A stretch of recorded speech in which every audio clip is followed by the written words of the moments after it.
ओम शांति। 8 जुलाई 2023। बाबा के महावाक्य। मीठे बच्चे, प्रतिज्ञा करो, जब तक सतयुगी स्वराज्य स्थापन नहीं हुआ है तब तक हम सुख की नींद नहीं सोएंगे। पवित्र बनकर सबको पवित्र बनाएंगे। प्रश्न: ड्रामा में कौन सी मौत होना भी जैसे संगम युग की रस्म है? उत्तर: विजय माला में आने का पुरुषार्थ करने वाले अच्छे अच्छे बच्चे भी आश्चर्यवत सुनंती, कथनती, फिर भागंती हो जाते अर्थात मर जाते हैं।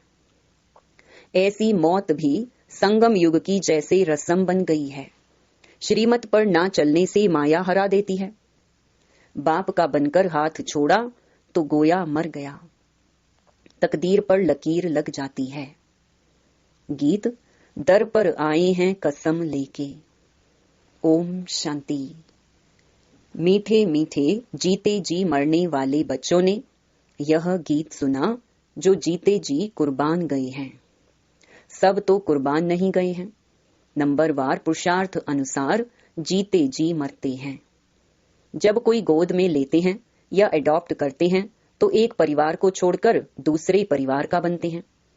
बच्चे जानते हैं हम आसुरी परिवार से मरकर अभी ईश्वरीय परिवार के बने हैं। ईश्वर ने आकर गोद में लिया है। अज्ञान काल में कोई ईश्वर की गोद नहीं लेते हैं, धर्म के गुरु की गोद ले लेते हैं। जैसे वल्लभाचारी श्री कृष्ण के मंदिर में बच्चे को श्री कृष्ण की गोद में देते हैं, परंतु वह तो है जड़ चित्र, इसलिए फिर ब्राह्मण पुजारी गोद में ले लेते हैं वैष्णव बनाने के लिए। ऐसे गोद में तो बहुत लेते हैं। बच्चे जानते हैं बरोबर उनकी गोद लेते हैं जो होकर गए हैं। कोई क्राइस्ट की गोद लेते, कोई इब्राहिम की गोद लेते। कब होकर गए हैं वह फिर कब आएंगे ये सिर्फ तुम बच्चे जानते हो। अभी तुम जीते जी मरे हो, तुमको एक बाप की याद में रहना है। लौकिक बाप के बच्चे गोद में आते हैं, बाप मर जाता है, बाकी बच्चे रह जाते हैं। यहाँ तुम ऐसे बाप की गोद में आए हो जो बाप तुमको इस मृत्यु लोक से अमर लोक में अथवा दुर्गति से सदगति में ले जाने वाला है। मनुष्य मात्र का सदगति दाता एक ही है। ऐसे नहीं कि सदगति सिर्फ तुमको मिलती है। सदगति तो सबको जरूर मिलती है, परंतु ड्रामा अनुसार किसको सतो प्रधान, किसको सतो, किसको रजो, तमो सदगति मिलती है। भल तमो में आते हैं तो भी पहले आने से दुख नहीं भोगते, पहले सुख जरूर भोगना है। अंत में तो सभी दुख भोगते हैं। बाप कहते हैं कि सदगति दाता पतित पावन मैं एक ही हूँ। पहले पहले जो आत्माएं आती हैं वह सुख भोगती हैं, फिर दुख में आती हैं। तुम भी नंबरवार पुरुषार्थ अनुसार पहले सतो प्रधान, फिर सतो, रजो, तमो में आते हो। तुम भी नंबरवार सदगति को पाते हो। मुख्य 8 दाने गिने जाते हैं ना। अब तुम सब द्रौपदियां हो, बाप के बने हो तो बाप को कभी छोड़ना नहीं है। परंतु श्रीमत पर याद नहीं करते हैं तो फिर माया हाथ छुड़ा देती है। गोद तो ली, शुरू में चलते आए अच्छे अच्छे बड़े मीठे बच्चे जिनको विजय माला में 3-4 नंबर में रखते थे, वह भी आश्चर्यवत भागंती हो गए। ये भी इस संगम युग की रस्म रिवाज है। आश्चर्यवत सुनंती, कथनती, मरंती, यह होता रहेगा। कहेंगे ड्रामा में इनका यह मौत था। बाप का बनकर फिर हाथ छोड़ा तो गोया मर गया। है तो भल इस दुनिया में, परंतु जीते जी यहां से निकलकर आसुरी दुनिया में चला गया। कोई कारण तो बनता है ना। भल कहेंगे ड्रामा, परंतु श्रीमत पर ना चलने से माया से हार खा लेते हैं। तकदीर पर लकीर लग जाती है, ईश्वर का बनने से फिर होती है माया से लड़ाई। बाकी देवताओं और असुरों की लड़ाई नहीं होती है, माया असुर है जो जीत पा लेती है। अच्छा, अब बच्चे लिखते हैं कि राखी बंधन के त्योहार पर क्या करें। इस त्योहार पर तैयारियां तो करते हैं ना। रक्षाबंधन पर्व के उपलक्ष्य में इन एडवांस जाकर राखी बांधते हैं। इसका पूरा रहस्य भी बुद्धि में होना चाहिए। आगे तो ब्राह्मण ब्राह्मणियां राखी बांधते थे, अब यह रिवाज निकला है कि बहन भाई को राखी बांधती है। असल में ब्राह्मण राखी बांधते थे क्योंकि ब्राह्मण जाति ऊंच स्वच्छ गाई हुई है। ब्राह्मण असुल सन्यासियों से भी ऊंच है, परंतु ड्रामा अनुसार इस समय सन्यासी ऊंच बन गए हैं। आगे ब्राह्मण राखी बांधते थे, फिर जन्माष्टमी पर वह राखी खोलते थे। जैसे द्रौपदी के लिए कहते हैं कि जटाएं खोल दी थी, ऋषि लोगों की जटाएं भी हमेशा खुली रहती हैं। पतिव्रता स्त्री होती है तो चोटी बांधती है। द्रौपदी ने खोल दिया था कि जब तक हम अपना राज्य नहीं लेंगे तब तक चोटी नहीं करेंगे। अब तुम बच्चों को अर्थ सिर्फ समझाया जाता है। जब तक हम स्वराज्य नहीं लेंगे तब तक सुख से सोएंगे नहीं। गाते हैं ना, आराम हराम है। अंदर में यह जोश रहता है कि जब तक स्वराज्य नहीं लिया है तब तक सुख कहाँ। सुख तो भविष्य में पाना है, इसके लिए पुरुषार्थ अब करना है। अब तुम जानते हो, रक्षाबंधन अर्थात पवित्र रहने के लिए हम प्रतिज्ञा करते हैं। राखी अर्थात प्रतिज्ञा की बात है। अब यह त्योहार कब से शुरू हुए, क्यों शुरू हुए, कौन निकला, किसने राखी बंधन की राय निकाली? कोई एक राय निकालते हैं, फिर उसका नाम बाला हो जाता है। तो यह पवित्रता की निशानी है। बहन हो गई कुमारी, कुमारियां बांधती हैं। तुम गृहस्थी को भी जाकर बांधती हो। कुमार तो है ही कुमार। बहन भाई को बांधती हैं, कुमार हो व शादी किया हुआ हो। शादी किया हुआ फिर पवित्र रहे, यह तो बड़ा मुश्किल है। भगवान कहते हैं कि यह अंतिम जन्म पवित्र बनो, तो भी नहीं बनते हैं। तो बहन द्वारा कुमार भाई को राखी बांधनी चाहिए कि प्रतिज्ञा करो, हम कभी विष नहीं पिएंगे। जो है ही विकारी, वह तो कभी विकार को छोड़ेंगे नहीं, भगवान का फरमान भी नहीं मानते हैं। तो यह कुमार कुमारियों की रस्म चली आती है।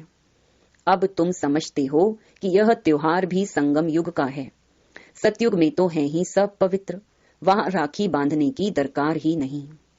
ऐसे नहीं कि यह सतयुग से लेकर रिवाज चला आया है। उत्सव बहुत करके संगम युग के हैं। लक्ष्मी नारायण का उत्सव भी अभी मनाते हैं, परंतु उनका महत्व नहीं। श्री कृष्ण जयंती मनाते हैं, परंतु पहले तो श्री कृष्ण को ऐसा किसने बनाया वह बताओ। विचारों को मालूम नहीं, ये भी क्लियर कर लिखना है। उत्सव सब हैं इस समय के, सतयुग में ऐसी बात होती नहीं। यह तो द्वापर में कुछ समय बाद फिर शुरू होते हैं। दीपमाला का उत्सव भी सतयुग में नहीं मनाया जाता, जैसे यहाँ मनाते हैं। यहाँ मनाने का अर्थ दूसरा है। उत्सव का महत्व कब का है, ये समझने की बात है। बच्चों को समझाया जाता है यह उत्सव इस समय के हैं जबकि शिव जयंती होती है। शिव जयंती के बाद फिर होती है राखी। पवित्र बनने की प्रतिज्ञा करते हैं कि यह अंतिम जन्म हम पवित्र बनेंगे। भारत को अथवा विश्व को पवित्र बनाने के लिए तुम बच्चों के लिए इस रक्षाबंधन का बड़ा महत्व है।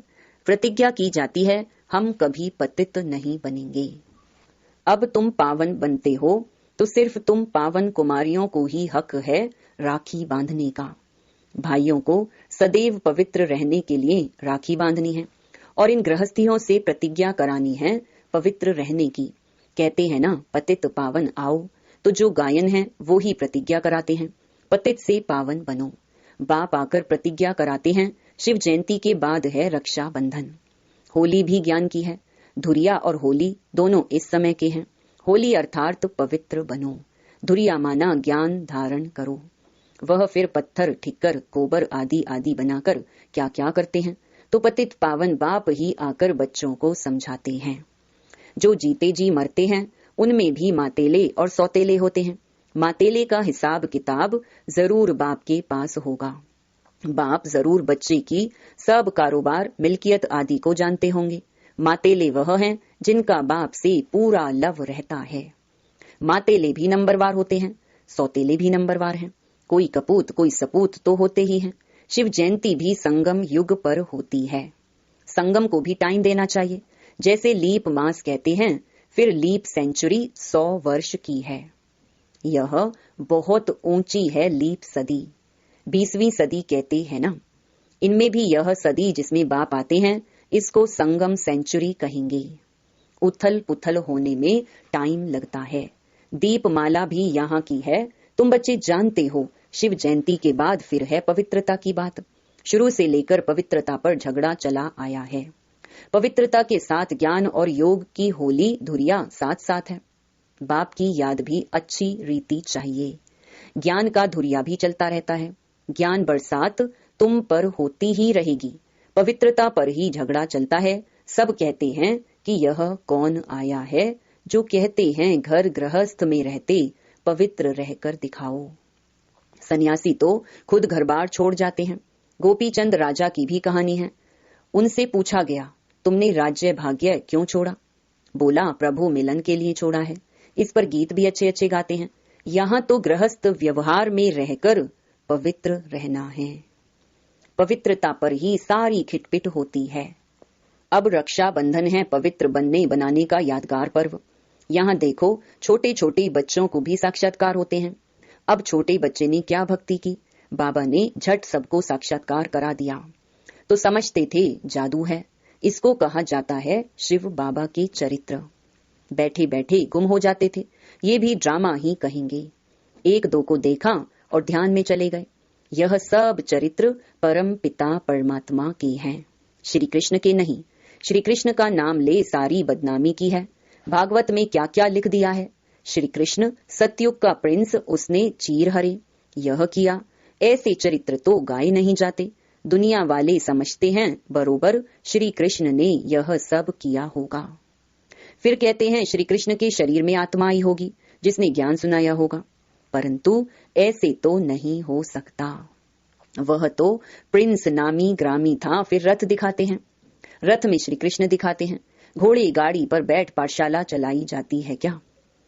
यह है राजयोग की पाठशाला। कहाँ उन्होंने युद्ध का मैदान दिखाया है और कहाँ तुम्हारी यह युद्ध।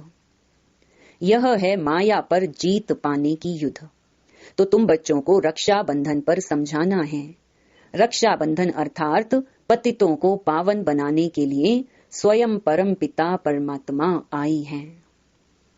तुम ब्रह्मा कुमारियां हो जो गाई हुई हो, कुमारी वह जो 21 कुल का उद्धार करे। संगम की ही बात है। फिर यह उत्सव सतयुग आदि में नहीं चलता। राखी बंधन के बाद फिर है श्री कृष्ण जयंती, क्योंकि सतयुग में पहला नंबर जन्म है श्री कृष्ण का। उनकी भी राजधानी है। वह इस समय प्रतिज्ञा करते हैं श्री कृष्ण के कुल में जाने के लिए। यह राजयोग है। तुम नर से नारायण बनते हो। लक्ष्मी नारायण की जीवन कहानी है नहीं। बाप ने समझाया है राधे कृष्ण सो लक्ष्मी नारायण की जीवन कहानी। श्री कृष्ण का जन्मदिन मनाते हैं। अच्छा, नारायण जयंती कहाँ? कारण होगा ना समझने कारण सारा खेल ही मुंझा दिया है। महत्व सारा यहाँ का है। ऐसे भी मत समझो कि दीपमाला कोई सतयुग से शुरू होती है। सतयुग में तो है ही पवित्र दुनिया। सभी की आत्माएं जगी हुई हैं। उत्सव सब इस समय के हैं। अभी तुम सबकी बायोग्राफी को जानते हो। शिव बाबा स्वयं आकर के बच्चों को कहते हैं कि अब पवित्र बनो।